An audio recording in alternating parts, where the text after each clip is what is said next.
The old woman on a wheelchair fell along the New Heaven Enugu, the road that leads to a prestigious company known for producing different kinds of drinks for children.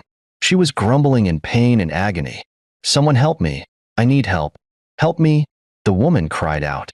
Many people looked at her and left. Some people tried to help, but time wasn't on their side. The only people passing along that route were those in a hurry to meet their interview. A beautiful lady and her 3 friends reached there. The lady tried to help the woman, but her friends reminded her how important the interview was for her. The lady left with her friends, muttering sorry in her breath. On that particular day, this prestigious company known as Milky Juice Drink was holding their interview. Thousands of application letters were received, a testament that there's no job in the country. Even people with master's degrees also applied for the job, but this time they didn't want to make a mistake. They wanted to get it right. The shareholders of the company all over the country had a meeting that early morning. They decided that they would use another means to get the person they were looking for. That particular company was owned by an American man, and because of that, they wanted a competent person who would manage the business so well even at their back. One of the greatest things the company had been facing ever since it was established was production of fake drinks. The American man known as Mr. Smith, who was the owner of the company, had complained and complained. Mr. Smith had sacked more than 2 managers because of it. He had brought out his time and energy to explain the dangers of what they were doing. He told them that the things they were producing for the children was dangerous to their health. But each and every manager acted like the one before. At first, he wanted to close the company. It baffled him that a total grown-up would be doing something dangerous to the children just to make money. But after this morning, they decided that they won't employ someone with a certificate. They will employ someone that has a heart. Someone with a genuine concern towards human beings. Someone with empathy. Someone who could show concern towards someone in need. It will be that kind of person that their company needs. Not one who placed money at the forefront and would do anything to make the money. And that means the interview was to plant a woman in a wheelchair beside the road that leads to the company. All they wanted to know was who would stop in those early morning hours to offer help to the woman. As the road to the company bustled with different people with different files, they were all in a haste. No one wanted to be the last. Some said that once the clock fixed 10 a.m. that the gate of the company would close. Others said that the white man who owned the company hated black people because of their African time, lateness.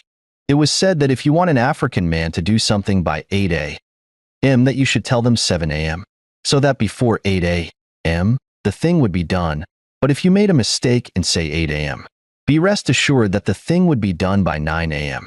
Matthias and 4 of his friends joined the bustling street, each describing how happy he would be if the job was given to him. One said that the reason why he loved the company was because it was owned by a white man. Working for a white man is better than working for our people. They show more concern towards their workers. One of his friends pointed out, and they all agreed.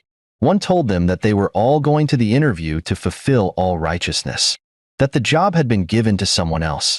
He reminded them that good jobs in Nigeria were gotten by I am, meaning that you would know a person who knows a person who knows another person who knows the owner of the company before the job would be given to you.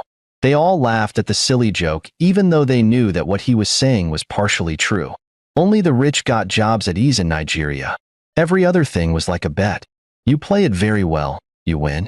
Matthias told them that he would be the happiest man on earth if the job was given to him because he had heard that the company paid its workers very well.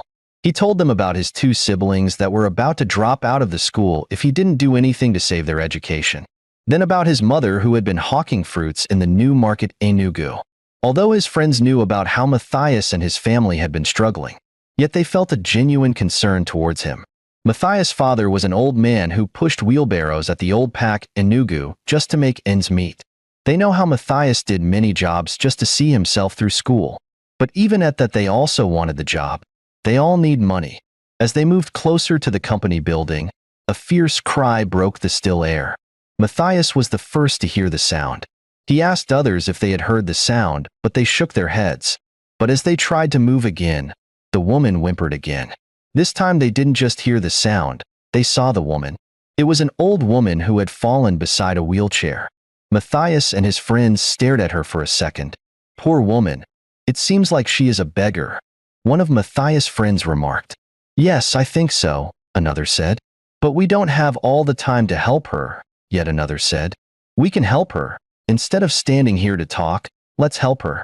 Matthias said. We are going to an interview, and a beggar could be bad luck. How could she be here by this time of the morning? This early morning. Something must be wrong somewhere. Another said again. Please, my children, help me. I need your help. The woman cried again and again. Matthias tried to follow his friends, but his legs stood rooted at the spot. He didn't know what happened to him. He wanted to help the woman, but what about his interview? There's no time for that. But there was another voice echoing through his mind, asking him to help the woman. He remembered one story that his mother shared with him and his siblings. It was a story about the day his mother fell down in the market while hawking fruits. His mother told them that if not because of a good Samaritan that helped her on that day, that she would have become a ghost.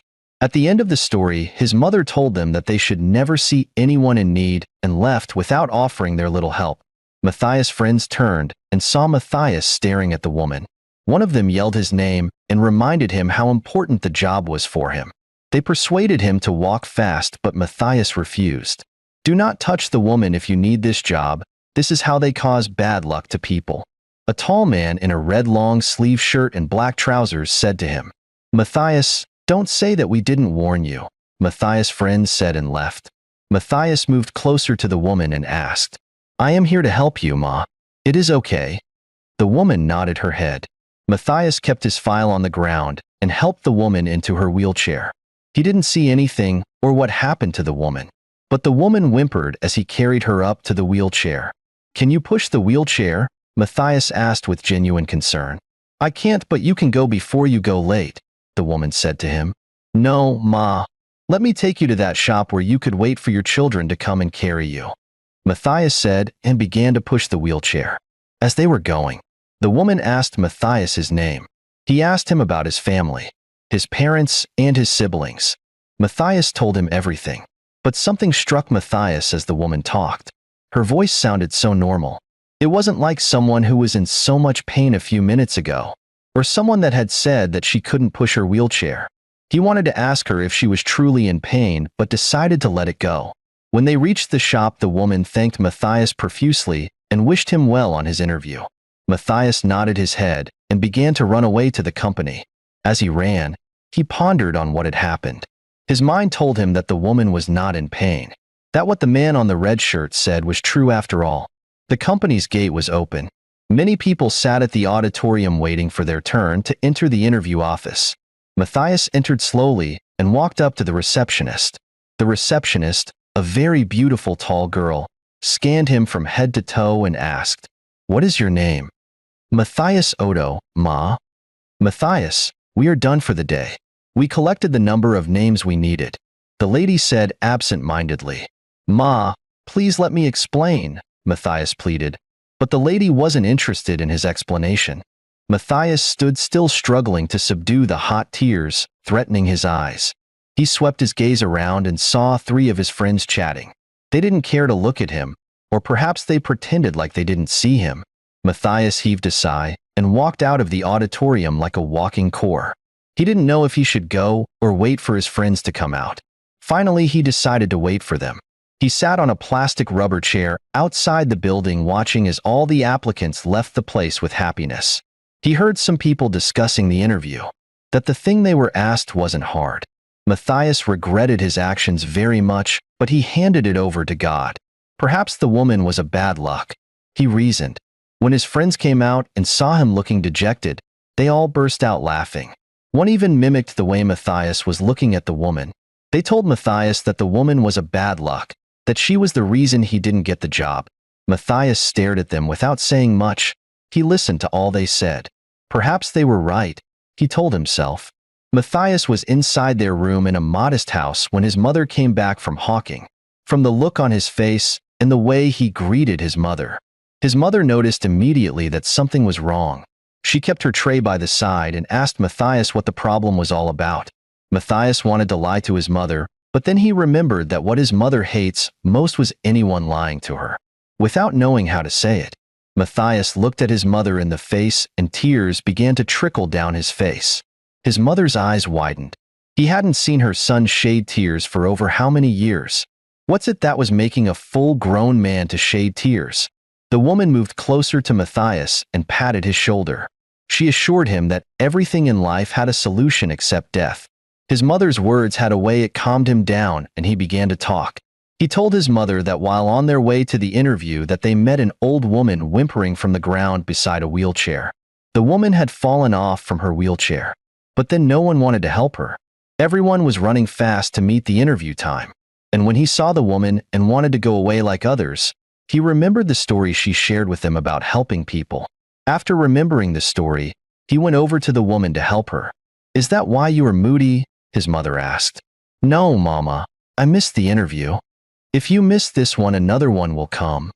"But Mama, you know why I need this job right now." "I know, because of your siblings' school fees. God will make a way for you before then." Matthias told his mother that while he was pushing the wheelchair, that the same woman who was whimpering and asking for help turned out to be talking like someone without a problem.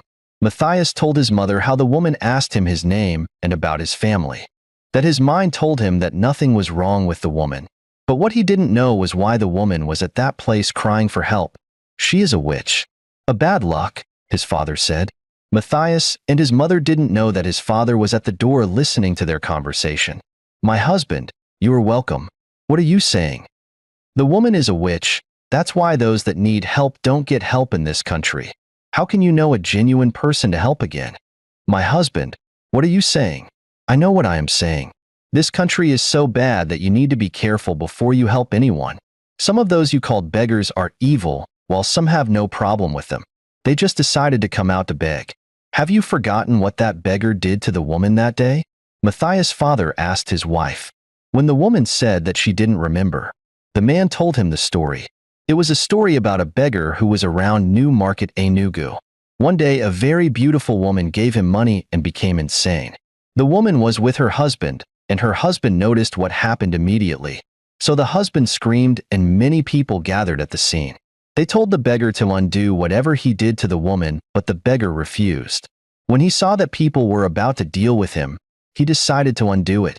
But the only way to undo it was that the woman would hug him. The woman's husband, after scanning the dirty beggar from head to toe, said no. He said that there's no way his wife would hug a dirty man like a beggar. People persuaded him to allow the woman to hug the beggar if that was the only solution. Finally, the man agreed and pushed the wife to hug the beggar, but what happened immediately surprised everyone. The moment the woman hugged the beggar, she disappeared with the beggar. And that was how the man lost his wife. "And you said this happened at where?" Matthias' mother asked, smiling. "At the New Market." Matthias' father answered. "This is one of the fairy tales that our mothers shared with us. I don't even know if this thing happened anywhere. My mother told me this story when I was a child. It happened. Stop being doubting Thomas." "All right, my husband, I agree. It happened. But that won't stop us from helping people in need." "Woman, did you hear me say that we shouldn't help people in need? All I am saying is that we should be careful. Can't you see the way your son lost his job because he was helping someone? Not a job, but an interview." Matthias' mother corrected. "Woman, hold that your mouth. Let me talk. How can you be saying this when you know how much we all need that job? This is why they say that a woman's brain is like that of a chicken. Tell me why you should be comfortable when you are supposed to be crying. Because I know that God will provide another work for him. This is not the end of life. I am talking and you are talking? When did this one start?" Matthias' father barked. "I will be back. Let me go and check on my friends and know what next steps to take," Matthias said and left. One thing he hated so much in life was seeing his parents in arguments or fights. But the only thing that gave him joy was that his mother would always find a way to calm the situation. Matthias and 3 of his friends were inside the pub when they got a message from the company. The message was brief and concise. "The manager of Milky Juice Drinks wishes to see everyone who applied for the job the next day around 8 a.m. Come with your credentials." "What for?" one of them asked. "Who are you asking that question?" Another one answered. "So instead of telling us that we made it or not, they are asking us to come back to the company. These white people and their way. Their own must always be different." Another one said, and turned to Matthias. "You will go, right? What am I going there to do?" Matthias asked. "They said that everyone who applied for the job should come with their credentials." "I don't want to go," Matthias said firmly, but his friends persuaded him to go with them. They told him that the company might be holding another interview. Who knows if they didn't get what they wanted the other day? Matthias, after listening to them, agreed to go with them. It would be better to also go and connect with people. The auditorium was filled with different people with different faces. They were all confused, asking questions. Some of them confirmed that they had never seen something like that. There were whispers and murmurs flying up and down. No one had the clue or hint why they were all called. As they were talking, 2 white men and 3 other people emerged from behind the door. The white man smiled and waved his hands across. As soon as he started to talk, whispers floated amidst the auditorium. Some people complained that they couldn't hear him, or perhaps understood him. It was said that he spoke through his nose. But then one Nigerian man calmed them down by saying that if he saw anyone speaking, he would throw the person out. Today is a special day for this company, the white man said.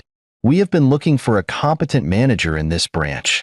As you all know, we produce juice for the children, and because of it, we have been looking for someone who is not just good in education, but in human affairs. The moment the white man stopped talking, a young woman appeared from nowhere smiling. The woman stood beside the man. Matthias was the only one that recognized the woman. Or perhaps he only thought he recognized the woman. He brushed his palms down his face and swallowed hard. Then he shook his head.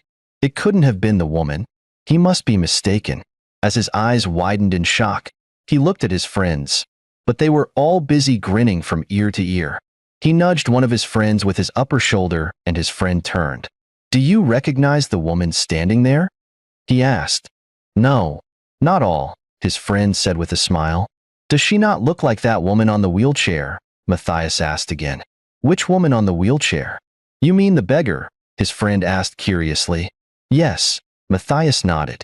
"She looked exactly like the beggar." "Well, sometimes 2 people look alike, but the woman over there is not the beggar," his friend said firmly, and Matthias believed him. There's no way a common beggar would find her way inside the auditorium. That wasn't a Nollywood movie. The woman stepped out and laughed again and again. Her laughter was so contagious that many people laughed as well. "Does anyone here know me?" the woman asked with a smile. They all shook their heads. Matthias wanted to say yes, but his friends dissuaded him. "They will chase you out of this place like they did yesterday if you raise that finger up." "Guy, no one chased me out yesterday," Matthias grumbled, but he didn't raise his finger again. "So no one recognized me here?" the woman asked, and everywhere felt silent. Some only had eye contact conversations. "I know that no one would recognize me again. It is not your fault." She laughed again. "Well, you all know why we are here. This is not the way we used to do this, but we wanted to do something different this time around because we want different results. For over the years, this company had been having problems with fake drinks. We don't know where those fake ones came from. This is what we produce for the kids, but greed won't let the managers do things in the right way. Our products are being ridiculed, all because of greedy and incompetent managers. All they cared for was money and money. No one cared for human life. They don't care if those kids die after consuming the drinks." The woman breathed out and sighed. "You all did marvelously well, but there is something we want from you all, which was also part of the interview. Only one person passed that first and most important stage of the interview." Whispers floated in the air. People began to ask themselves what the interview was all about, what it looked like. No one seemed to know what the woman was talking about. The woman coughed to draw their attention, and then she began. "In this company, we need not only someone with a good certificate, but also someone with human emotions. Someone who feels and understands the pain of others. Someone who understands that everything in life is not all about money but love." What am I trying to say? What I am trying to say in essence is that we have found the person. People turned around and casted a questionable look on each other. And the person we found competent for the role of manager in this company is Matthias Odo, the most humble young man among you all. Matthias froze, his eyes widened. He didn't dream of such. Was the woman dreaming, or what? His friends nudged him, and his heart skipped. "Matthias, you have gotten the job," his friends said in unison, and those around them stared at him. "What?" Matthias asked like someone in a dream. "Matthias, go. They are waiting for you," another of his friends said, and gave him a gentle push. Matthias moved slowly like a walking core, his mind still wandering around. Could it be that he was right? That the woman was the very woman on the wheelchair? Finally, he found himself on the stage. He lowered his gaze on the floor. Still in doubt of what was happening, the woman touched his shoulder gently. "Do you recognize me now?" she asked, and Matthias gave a gentle nod. Then the woman turned to others. "I am the woman on a wheelchair pleading for help yesterday." People gasped. Some covered their mouths with their palms. A lot of people covered their eyes as if they were seeing an abomination. Matthias' friends were cut in the midst of happiness and sadness. They were happy that Matthias got the job, but sad that they didn't help the woman. In life, there's what we call empathy, humor, and love. Everything is not about money. Yesterday, you all were in a haste to meet up with the interview that you people didn't care for a dying soul. We must learn to help those in need. It is true that the world is dirty, but we must try our best to help people. The woman said finally. The white men and others had a handshake with Matthias. They congratulated him for his new job, handed him over some things, and then told him to resume work the next day. At home, Matthias and his friends sat outside his compound. His mother brought out a plate of jollof rice for them.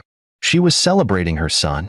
Matthias' father, who was against his help to the woman, was now happy that he helped the woman. He went out and bought palm wine and cola nuts. Some people in their yard joined in the celebration. Matthias' father prayed and thanked God for remembering his family. It was really a joyful moment for everyone that knows Matthias. What surprised people more was that they had never heard that an interview was conducted in that way. They all ate and drank to their satisfaction. They shared many jokes. And the next day, Matthias resumed his work. The white man found another apartment for him and his family. The company also gave him a car. His family was so happy. One day Matthias came back with a bottle of wine. He handed the wine over to his mother and said, "You are the reason why we are here today. Your teachings brought us here. I will forever be grateful to you, Mama." Matthias' mother laughed and replied, "Many parents taught their wards something good, but they always do otherwise outside. I am happy to have a good son like you." After his first salary came in, Matthias paid for his siblings' school fees. He stopped his father from pushing wheelbarrows and stopped his mother from hawking in the market. He opened a provision store for his parents, and they all lived happily. Lesson from the story. The hand that gives is the hand that receives, sometimes in ways beyond imagination. Never ignore a chance to help, for kindness might be the very door to your own destiny. A single act of kindness can open doors you never knew existed. Helping someone in need today might be the key to your own success tomorrow.